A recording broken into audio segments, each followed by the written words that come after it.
ஆசீர்வாத கன்மலை ஐக்கிய ஊழியங்கள் வழங்கும் நித்திய கன்மலை வெளிச்சம். கர்த்தருடைய பரிசுத்த நாமத்திற்கு மகிமை உண்டாவதாக. இந்த ஆசீர்வாத கன்மலை ஐக்கிய ஊழியத்தின் சார்பாக நித்திய கன்மலை வெளிச்சத்திலே நாம் வேதாகம பகுதியிலிருந்து ஒவ்வொரு வாரமும் தொடர்ந்து கர்த்தரின் வெளிச்சம் என்ற வேதாகமத்தில் குறிப்பிடப்பட்ட அநேக பரிசுத்தவான்கள், கர்த்தருடைய வெளிச்சத்தை பெற்றவர்கள், அநேகர்கள் தேவனுடைய ராஜ்யத்துக்கு உண்மை உத்தமமாக இருந்தார்கள், அவர்களை கர்த்தர் எப்படி நடத்தினார் என்பதை நாம் தொடர்ந்து அறிந்து வருகிறோம். இந்த நாட்களிலே யோசுவா என்ற தேவ மனிதனை நாம் எடுத்து பார்க்கிற பொழுது அவர் எப்படியெல்லாம் தேவனுக்கு உகந்த ஒரு தேவ மனிதராய் இருந்தார் என்பதை அறிந்து கொள்ள இந்த நாட்களிலே கர்த்தர் கொடுத்த இந்த தருணத்துக்காக நன்றி செலுத்துகிறேன். இதை கேட்டுக்கொண்டிருக்கிற உங்கள் யாவருக்கும் கர்த்தர் நாமத்தினாலே வாழ்த்துதலை தெரிவித்துக் கொள்ளுகிறோம். இந்த நாட்களிலே பாருங்கள், தேசம் யோசுவாவுக்கு முன்பாக வைக்கப்பட்டிருக்கிறது. அவனுக்கு முன்பாக இருக்கிற அந்த மலைநாட்டு தேசத்தை சுதந்தரிக்க வேண்டும். மோசேயுக்கு அடுத்தபடியாக இந்த யோசுவாவை ஆண்டவர் தெரிந்தெடுத்து இந்த இஸ்ரவேல் ஜனங்களை வழிநடத்தி அவனுக்கு முன்பாக இருக்கிற அந்த பட்டணங்களை பிடித்து 12 கோத்திரங்களுக்கு பங்கிட்டு அந்த பரம கானானுடைய காரியங்களை, தரிசனத்தை நிறைவேற்ற ஆண்டவர் தொடர்ந்து மோசேயுக்கு அடுத்த ஸ்தானத்தில் யோசுவாவை கர்த்தர் நடத்தி வருகிறார். பிரியமானவர்களே, இந்த நாட்களில் ஆண்டவர் உங்களையும் உங்களுக்கு முன்பாக இருக்கிற தேசம், பட்டணத்தை, கிராமத்தை, பல இன மக்களை கர்த்தர் உங்களுக்கு முன்பாக வைத்திருக்கிறார். பாருங்க, ஒவ்வொரு பட்டணத்தையும் ஒவ்வொரு மக்களையும் யோசுவா எப்படி பிடிக்கிறார், எப்படி தன்னுடைய 12 கோத்திரங்களுக்கு அதை பங்கிட்டு கொடுக்கிறார் என்பதை இந்த யோசுவாவின் புஸ்தகத்தில் நீங்கள் வாசிக்கிற பொழுது அதை அறிந்து கொள்ளலாம். அதிலே ஒரு சில காரியங்களில் கர்த்தர் இன்றைக்கு காண்பித்து கொடுக்கிற இந்த வேலையில் பாருங்கள், ஆண்டவர் யோசுவாவினிடத்தில் யோசுவாவின் புஸ்தகம் 3ஆம் அதிகாரம் 1ஆம் வசனம், அதிகாலமே யோசுவா எழுந்திருந்த பின்பு அவனும் இஸ்ரவேல் புத்திரர் அனைவரும் சித்தீமிலிருந்து பிரயாணம் பண்ணி யோர்தான் மட்டும் வந்து அதை கடந்து போகும் முன்னே அங்கே ராத்தங்கினார்கள். அது மாத்திரமல்ல, 5வது வசனத்தில் பார்க்கிற பொழுது யோசுவா ஜனங்களை நோக்கி, உங்களை பரிசுத்தம் பண்ணி கொள்ளுங்கள், நாளைக்கு கர்த்தர் உங்கள் நடுவிலே அற்புதங்களை செய்வார் என்று சொன்னான். அப்போ ஒவ்வொரு நாளும் நாம் பரிசுத்தம் பண்ணி கொள்ள வேண்டும். ஏன் நம்முடைய சபை ஊழியத்தில் சனிக்கிழமையை ஒரு சுத்திகரிப்பு நாளாய் வைத்திருக்கிறோம் என்று சொன்னால், ஓய்வு நாள் ஆராதனையில் பரிசுத்த அலங்காரத்துடனே அவரை போய் தொழுது கொள்ள வேண்டும் என்பதற்காக. அப்போ அதே மாதிரி நாம் பரிசுத்தம் பண்ணி கொள்ளுங்கள். நம்முடைய ஆவி, ஆத்துமா, சரீரம், சிந்தையிலே நமக்குள்ள ஒரு பரிசுத்தம் உண்டாகி இருக்க வேண்டும். கர்த்தரோடு பேசுகிற ஒரு அனுபவம் வேண்டும். ஆண்டவரே, இந்த நாளிலே, இந்த பட்டணத்திலே, இந்த கிராமத்திலே, இந்த ஊழியத்தில், இந்த இடத்துல என்னை வைத்திருக்கிறீர், இன்றைக்கு நான் என்ன செய்ய வேண்டும் என்று சொல்லி ஒவ்வொரு நாளும் கர்த்தர் இன்றைக்கு என்னை ஜீவனோடு வைத்திருக்கிறார். ஏதோ காலையில் வந்தோம், எழுந்தோம், ஒரு ஃபார்மாலிட்டிக்கு ஜெபம் பண்ணோம், ஒரு வேலை செய்தோம், திரும்ப வந்தோம், 3 வேளை உணவை உட்கொண்டோம், இரவு படுத்தோம், பொழுது கழித்தோம், அப்படி என்பது அல்ல. ஆண்டவர் உங்களையும் என்னையும் இன்றைக்கு ஜீவனோடு வைத்திருக்கிறார் என்றால், தேசத்துக்கு நம்மை குறித்து நம் மூலமாய் ஒரு தேவை இருக்கிறது. நம்மை கொண்டு தேவன் இந்த உலகத்திலே இந்த மனிதர்களை மீட்டெடுப்பதற்கு ஒரு மனிதன் தேவனுக்கு தேவைப்படுகிறான். அப்படியாகத்தான் கர்த்தர் உங்களையும் என்னையும் வைத்திருக்கிறார். ஏனென்று சொன்னால், ஆண்டவராகிய இயேசு கிறிஸ்து நேரடியாக இறங்கி இந்த பூமியிலே கிரியை செய்ய முடியாது. ஏனென்று சொன்னால், இந்த உலகம், இந்த உலகத்தின் அதிபதி பிசாசு. அதனால் இந்த உலகம் அசுத்தமும் பொல்லாத காரியங்களால் நிறைந்திருக்கிறது. அதனால தான் சத்துருடைய கரங்களிலே இந்த உலகம் பலவிதமான பாவங்களாலும் அக்கிரமங்களாலும் அநியாயங்களாலும் நிரப்பப்பட்டு ஆண்டவர் அருவருக்கிற, அவருக்கு பிடிக்காத பல பொல்லாத காரியங்கள் இந்த உலகத்தில் இருப்பதனால, அப்போ இந்த உலகத்தை சீர்படுத்த, இந்த உலக சிறையிருப்ப, பாவ சிறையிருப்பில் இருக்கிற மனிதர்களை மீட்டெடுக்கத்தக்கதாக ஆண்டவர் வேதாகம புத்தகத்திலே ஆதியாகமத்திலிருந்து வெளிப்படுத்தின விசேஷம் வரைக்கும் ஒவ்வொரு காலகட்டத்தில் அந்த ஜனங்களை மீட்டெடுப்பதற்காக ஒரு இரட்சகனை எழுப்புகிறார்.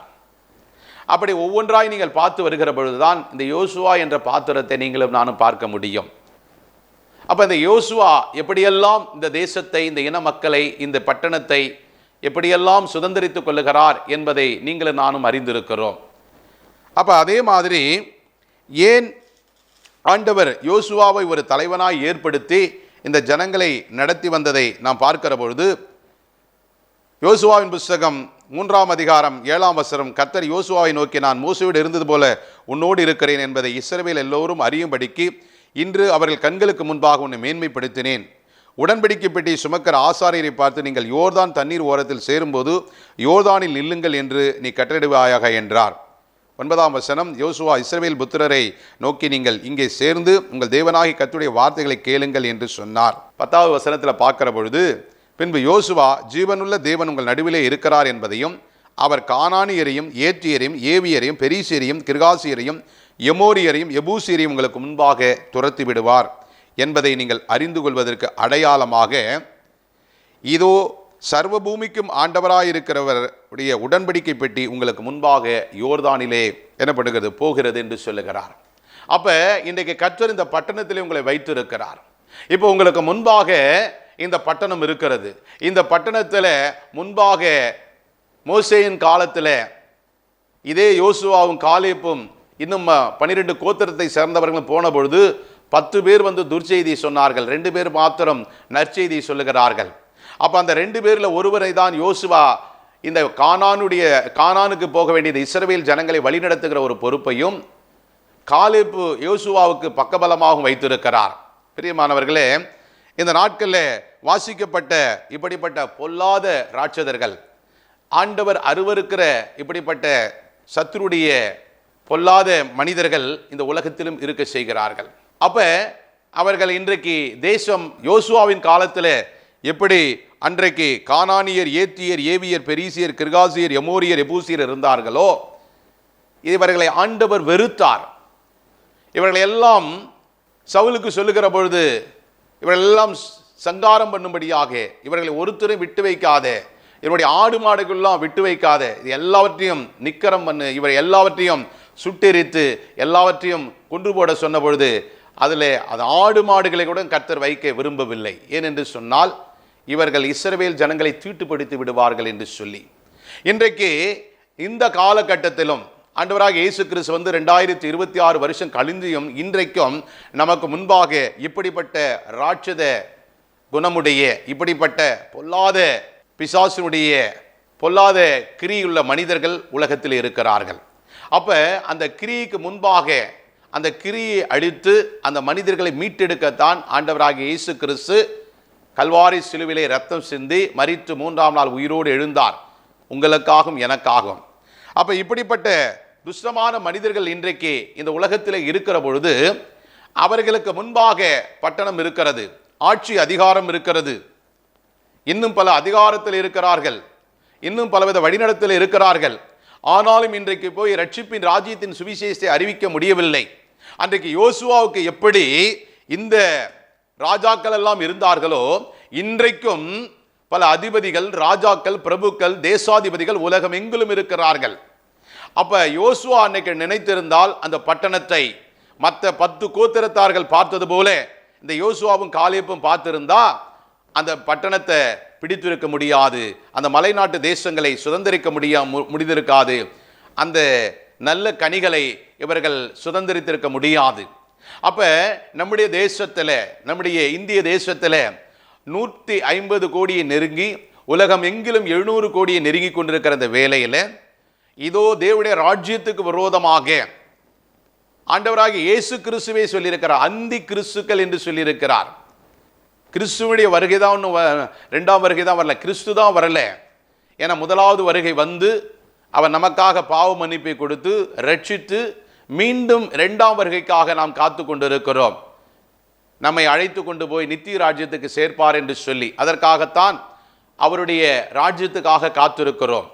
பாருங்க, சத்துருவானவன் சாத்தான் பிசாசானவன் தனக்கென்று ஒரு ராஜ்யத்தை ஏற்படுத்தி அந்தி கிறிஸ்துக்களை தனக்கென்று ஏற்படுத்தி தனக்கென்று ஒரு பெரிய திரள் கூட்டத்தை பாதாளத்துக்கு கொண்டு போய் எப்படியாவது நரகத்திலே தள்ளிவிட வேண்டும் என்று சொல்லி அவன் எத்தனைக்கிறதை நாம் அறிந்திருக்கிறோம். அப்ப பாருங்க, இந்த யோசுவா இதற்கு முன்பாக நடத்தின மோசே என்ற ஒரு தேவ மனிதன் மிகப்பெரிய முதிர்ந்தவர், அனுபவம் பெற்றவர், சகலத்தையும் கற்றுத் தேர்ந்தவர்.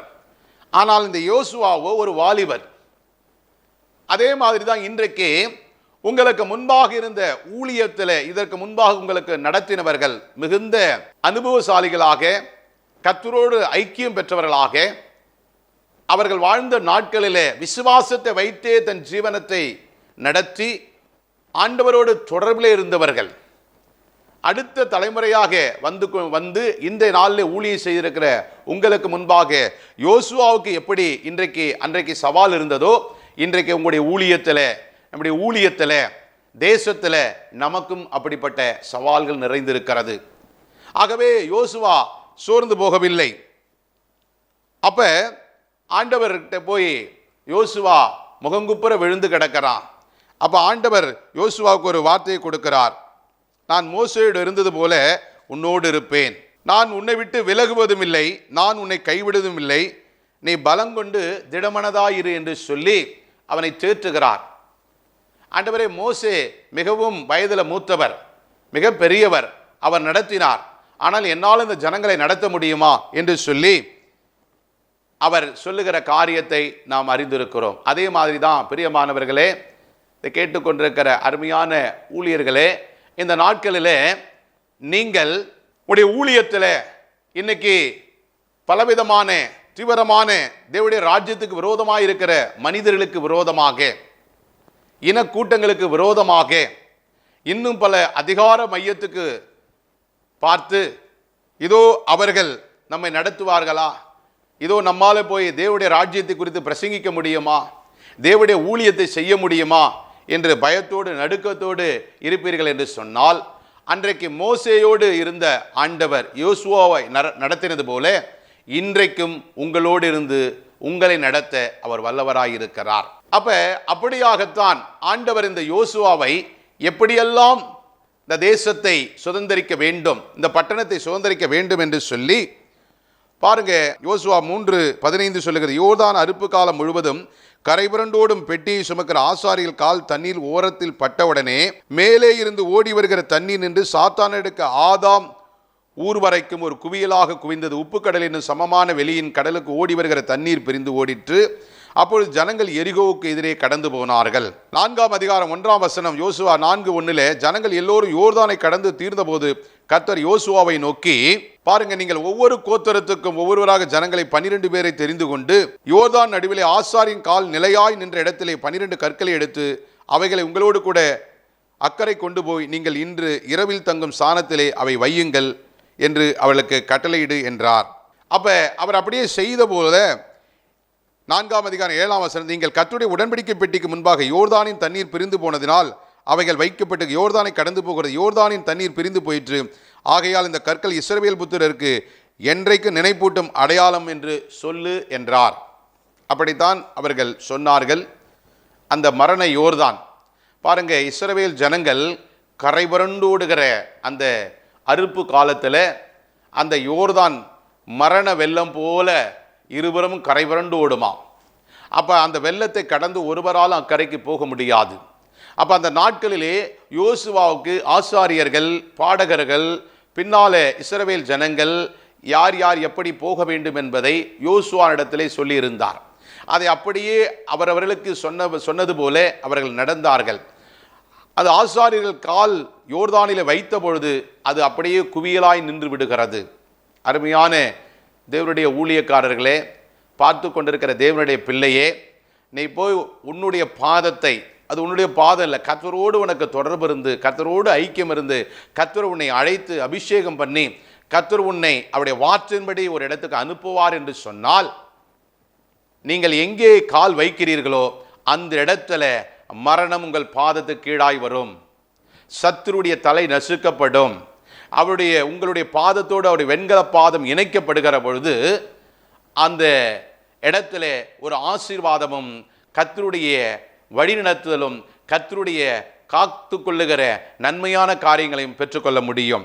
அப்படித்தான் அந்த ஜனங்களை அவர் நடத்தி கொண்டு போகிறதை பார்க்கிறோம். 10ஆம் வசனம் சொல்லுகிறது, மோசே யோசுவா கட்டளையிட்டிருந்த எல்லாவற்றையும் ஜனங்கள் சொல்லும்படி கர்த்தர் யோசுவா கட்டளையிட்டவை எல்லாம் செய்து முடியும் மட்டும் பெட்டியை சுமக்கிற ஆசாரியர்கள் யோர்தானின் நடுவே நின்றார்கள். ஜனங்கள் தீவிரித்து கடந்து போனார்கள். 4:11 சொல்லுகிறது, யோசுவா ஜனமெல்லாம் கடந்து போன முன்பு கர்த்தருடைய பெட்டியும் கடந்தது. ஆசாரியர் ஜனத்துக்கு முன்பாக போனார்கள்.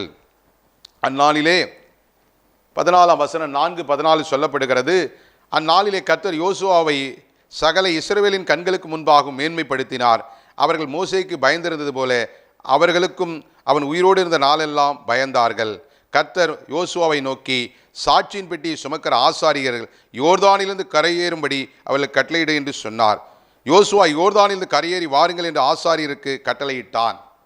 பாருங்க, அந்த நாட்களிலே ஆசாரியர்கள், லேவியர்கள் இன்னும் இஸ்ரவேல் ஜனங்களுக்கு முன்பாக, அது வரைக்கும் யோசுவா மேலே அவர்களுக்கு சின்ன பையன் தானே, இவர் ஒரு வாலிபன் தானே அப்படின்னு சொல்லி ஒரு அசட்டை, ஒரு சில காரியங்கள் இருந்தாலும் பாருங்க, இந்த ஒரு பெரிய அற்புதங்களை நடத்தின பொழுது ஜனங்கள் எல்லாம் யோசுவாவுக்கு பயந்தார்கள்.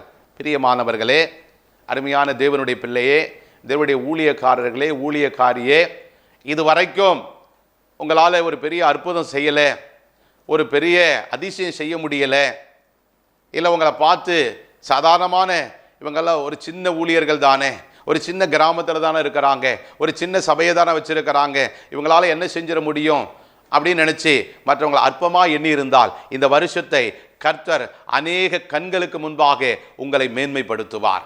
பிரியமானவர்களே, யோசுவா காலமே எழுந்து கர்த்தரோடு விசாரித்து தான் எப்படியெல்லாம் அதை நடத்திப்பிக்கப்பட வேண்டும் என்பதை அவர் அறிந்திருந்தாரோ, அதே மாதிரி நீங்களும் கர்த்தருடைய சமூகத்தில் எழுந்து, ஆண்டவரே இன்றைக்கு நான் என்ன செய்ய வேண்டும், எப்படி நடக்கப்பட வேண்டும், இந்த ஊழியத்தை நீங்கள் எப்படி நடக்க வேண்டும், எந்த பட்டணத்துக்கு போக வேண்டும், யாரை சந்திக்க வேண்டும், எந்தெந்த காரியத்தை நிறைவேற்ற வேண்டும், எதை செய்ய வேண்டும், எதை செய்யக்கூடாது என்று நீங்கள் கர்த்தரிடத்தில் விசாரித்து விசாரித்து தாவீதை போல நீங்கள் செய்வீர்கள் என்று சொன்னால், யோசுவாவை போல செய்வீர்கள் என்று சொன்னால், யோசுவா எப்படி அந்த பட்டணத்தை பிடித்தாரோ, நீங்கள் அதுக்கடுத்து பின்னாடி வருகிற பார்த்தீங்கன்னா எரிகோ பட்டணத்தை எப்படி பிடிக்கிறாங்க.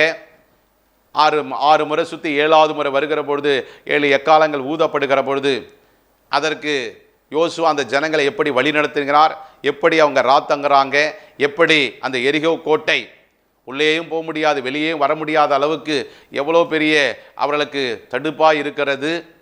அப்போ உள்ளே இருக்கிறவர்கள் ராட்சதர்கள் போன்றவர்கள் இருக்கிறார்கள். அப்போ ஆண்டவர் யோசுவா இடத்துல அந்த எரிகோ கோட்டைக்கு எப்படி சுற்றி வர வேண்டும், எப்படி எக்காலம் ஊத வேண்டும், எப்படி வழிநடத்தப்பட வேண்டும், ஜனங்கள் என்ன செய்ய வேண்டும், யோசுவா என்ன செய்ய வேண்டும், கூட இருக்கிற ஆசாரியர்கள் என்ன செய்ய வேண்டும், எக்காலம் ஊதுவர்கள் எப்படி எந்தெந்த காலங்களிலே செய்யப்பட வேண்டும் என்பதெல்லாம் தெளிவாய் நேர்த்தியாய் நடத்தினார். பிரியமானவர்களே, அருமையான தேவனுடைய பிள்ளைகளே, உங்களுடைய ஊழியத்திலும், உங்கள் குடும்பத்திலும், உங்கள் வேலை ஸ்தலத்திலும், கர்த்தர் வைத்திருக்கிற ஸ்தானத்திலும் கர்த்தர் உங்களை அப்படியே நடத்துவார். அப்போ கர்த்தரோடு யோசுவாவுக்கு இருந்த அந்த உறவு, கர்த்தரோடு யோசுவாவுக்கு இருந்த அந்த ஐக்கியம், ஏன்னா ஆண்டவர் சொன்னார், நான் உனக்கு கற்பித்த கட்டளையெல்லாம் நீ கை கொள்ளணும், வலது இடது சாயக்கூடாது, நேராக நான் சொன்ன வழியில் தான் நடக்கணும். அப்பொழுது கர்த்தர் சொன்ன வார்த்தையின்படி அவர் வெற்றியை தருகிறவராயிருந்தார். அப்படித்தான் யோர்தானை கடந்து போய் எரிகோவை பிடிக்கிறார்கள். எரிகோவை பிடித்ததினாலே வெற்றி வந்த களிப்பில் அசதியாக இருந்து விடுகிறார்கள். ஆயிலே முறிந்து ஓடுகிறார்கள். ஆயி என்ற ஒரு சின்ன பட்டணத்தை பிடிக்க போகிறார்கள். எரிகோவையே பிடிச்சிட்டோம். இன்றைக்கு ஊழியத்தில் நமக்கு ஓரிரு அற்புதங்கள், ஒரு 10 விசுவாசிகள், இல்லை நமக்கு ஒரு ஆசீர்வாதம், ஒரு வேலை ஸ்தலத்தில், ஒரு தொழிலில், ஒரு குடும்பத்தில் கொஞ்சம் ஆசீர்வாதம் வந்துட்டோம்னா நம்ம ஜெபத்தை மறந்துடுறோம், தேவனுக்கு நேரம் கொடுக்கறத மறந்துடுறோம், தேவன்கிட்ட கேட்கிறத மறந்துடுறோம். அதுக்கடுத்தது நம்முடைய சுயத்தில், மற்ற மனிதரிடத்தில் இன்னும் மற்ற காரியங்களை நம்பி அவர்கள் மேலே நம்பிக்கை வச்சு செய்து விடுகிறோம். அதனால தான் தோல்வியை சந்திக்கிறோம். பிரியமானவர்களே, இதை கேட்டுக்கொண்டிருக்கிற நீங்களும் கொஞ்சம் இல்லை, முடிவு வரையும் நிலைத்து நிற்கணும். பின்னால் ஒரு சின்ன ஆயி பட்டணத்தை அவர்களால் பிடிக்க முடியல, அவ்வளோ பெரிய எரிகோவை பிடித்தார்கள். இன்னைக்கு உங்கள் வாழ்க்கையில் ஆண்டவர் ஒரு பெரிய ரட்சிப்பை கொடுத்து விட்டார், ஒரு பெரிய அபிஷேகத்தை வைத்திருக்கிறார், பெரிய ஒரு ஆசீர்வாதத்தை வைத்திருக்கிறார். அப்போ இதையே நடத்திட்டா அதுக்கடுத்து வர சின்ன சின்ன காரியங்கள்லாம் நம்ம ஆண்டவர்கிட்ட போய் கேட்கணுமா? கண்டிப்பாக கேட்கணும். ஆண்டோடைய ஆலோசனை இல்லாமல், ஏன்னா தீர்க்க தரிசனம் இல்லாத இடத்துல ஜனங்கள் சீர்கெட்டு போவார்கள். அப்போ அந்த தீர்க்கதரிசியாக இருக்கிற நம்முடைய தீர்க்கதரிசியாகிய ஆண்டவராகிய இயேசு கிறிஸ்துவிலே கேட்டு கேட்டு செயல்படுகிற பொழுதுதான் நமக்கு தேவனுடைய சித்தம் நிறைவேறும். எனவே பிரியமானவர்களே, அப்போ அந்த ஆயி பட்டணத்துக்கு நம்ம இவ்வளோ பேர் போய் ஏன் மெனக்கடணும்? அதனால் கொஞ்சம் பேர் போனால் போதும், அந்த ஆயி பட்டணம் ரொம்ப சின்ன பட்டணம் தான் என்று சொல்லி அவர்கள் அற்பமாக எண்ணி விட்டார்கள். ஆனால் காரியம் எப்படி நடந்தது பாருங்க, மாறுதலாய் நடந்தது. இவர்கள் அற்பமாய் எண்ணி போனார்கள், அவர்களோ இவர்களை திருப்பி தாக்கினார்கள். இஸ்ரவேல் ஜனங்கள்ல பலத்த சேதாரம், மரணம் விழுந்தது, பிரேதங்கள் விழுந்தது. அப்போது யோசுவா வந்து தன் மேலே தன் வஸ்திரங்களை கிழித்து கொண்டு ஆண்டவருடைய சமூகத்தில் விழுந்தான். ஆண்டவரே, இப்படி நடந்து விட்டதே, எங்களை ஆய்க்கு முன்பாக எங்களை தோல்வியுறை செய்யவா அங்கு கொண்டு போனீர்கள், மற்றவர்கள் பார்த்தார்கள் என்று சொன்னால் எங்களை மற்ற ராஜாக்கள் வளைந்து கொள்வார்களே என்று சொல்லி அவருடைய சமூகத்தில் விழுந்தபோது ஆண்டவர் யோசுவாவுக்கு நேராக சொன்னது, சாபத்தீடானது ஒன்றையும் நீங்கள் எடுக்கக்கூடாது, இச்சிக்கக்கூடாது என்று சொன்னேனே, நீங்கள் சாபத்தீடானதை எடுத்து தேவனுடைய கோபத்துக்கு ஆளாகினீர்கள். அதனால்தான் தேவன் உங்களை சத்துருக்கள் கையிலே கொடுத்து முறியடித்தார் என்று சொன்ன பொழுது யோசுவா ஆண்டவருடைய சமூகத்தில் இரவும் பகலும் விழுந்து கிடந்தான். பின் நாட்களில் விசாரித்த பொழுதுதான் ஆகான் என்பவன் ஆண்டவருக்கு ஆகாத விக்கிரகத்தினுடைய காரியங்களை இச்சித்து ஒழித்து வைத்ததை நாம் அறிந்திருக்கிறோம். பிரியமானவர்களே, ஆண்டவருடைய அருமையான தேவனுடைய ஊழியக்காரனே, உடைய வாழ்க்கையில் ஆண்டவர் ஊழியத்தில் நடந்தாலும் சரி, உனக்கு கொடுக்கப்பட்ட குடும்பத்தில், உனக்கு கொடுக்கப்பட்ட வேலை ஸ்தலத்தில், உனக்கு கொடுக்கப்பட்ட தொழிலில், உனக்கு கர்த்தர் கொடுக்கப்பட்ட ஸ்தாபனத்தில், உனக்கு கர்த்தர் வைத்திருக்கிற எந்த மேன்மையான இடத்திலும் ஆண்டவர் உன்னை உயர்த்துகிற பொழுது கர்த்தருக்கு நன்றி சொல்லி கர்த்தருடைய ஆலோசனையை கேட்டு நாம் வழி நடக்க வேண்டும்.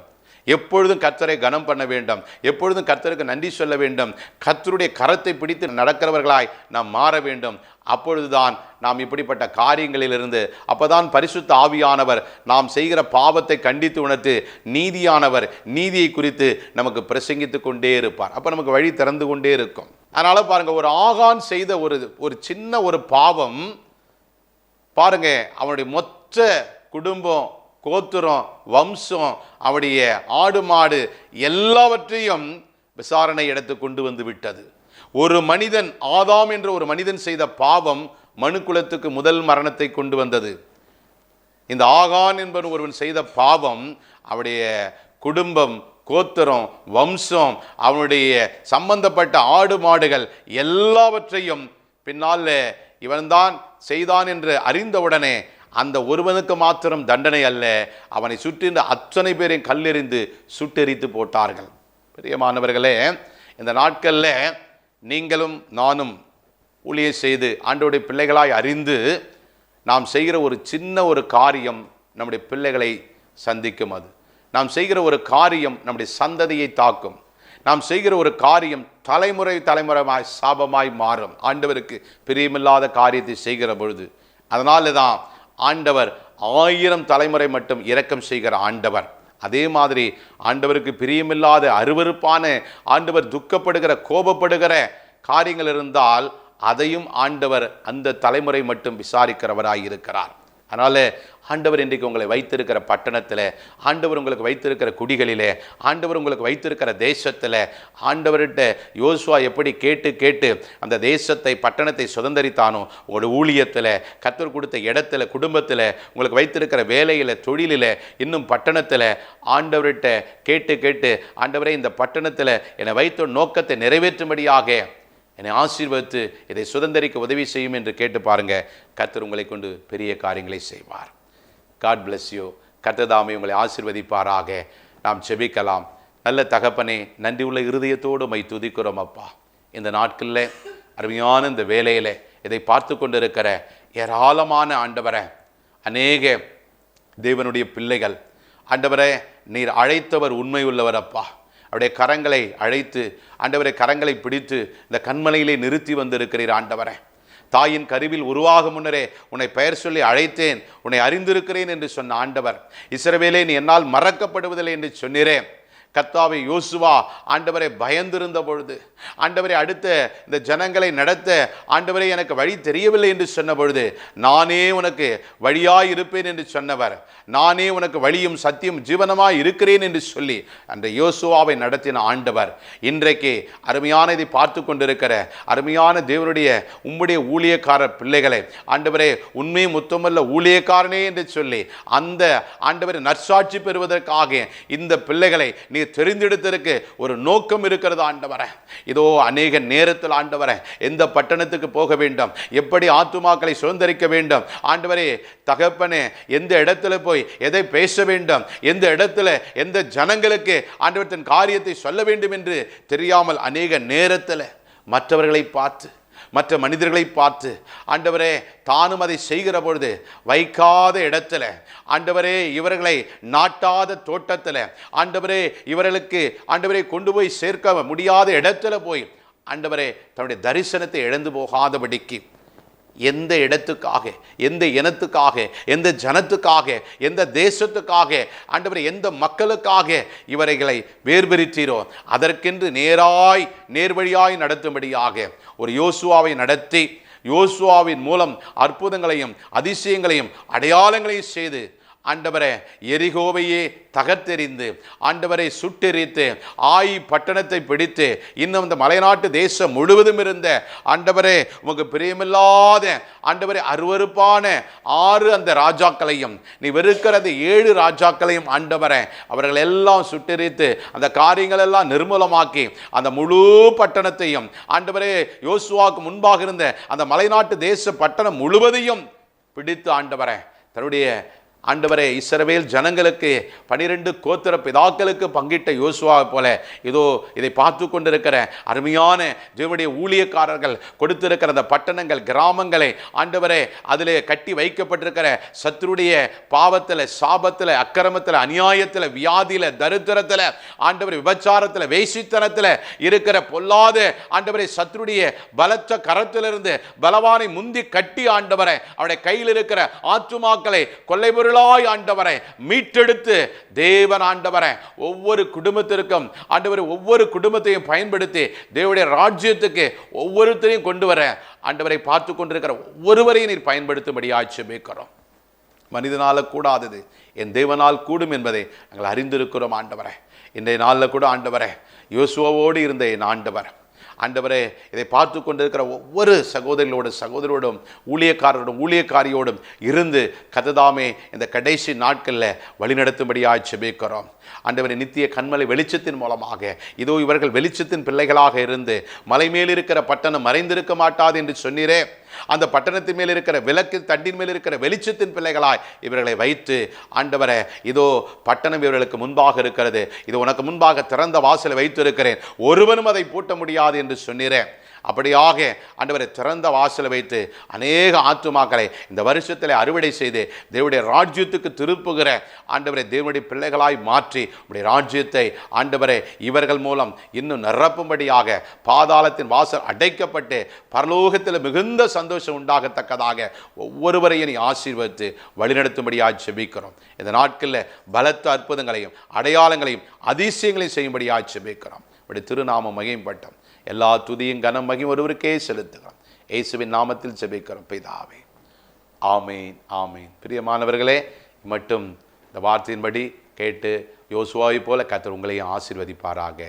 God bless you. அன்பிற்குரியவர்களே, உங்கள் ஜெப தேவைகளுக்கும் மேலும் ஆலோசனைகளுக்கும் எங்களோடு நீங்கள் தொடர்பு கொள்ள எங்கள் முகவரி ஆசீர்வாத கன்மலை ஐக்கிய ஊழியங்கள், பிளாட் எண் 20, 3வது மாடி, ஜானகி நகர், அனெக்ஸ், காட்டுப்பாக்கம், சென்னை 56.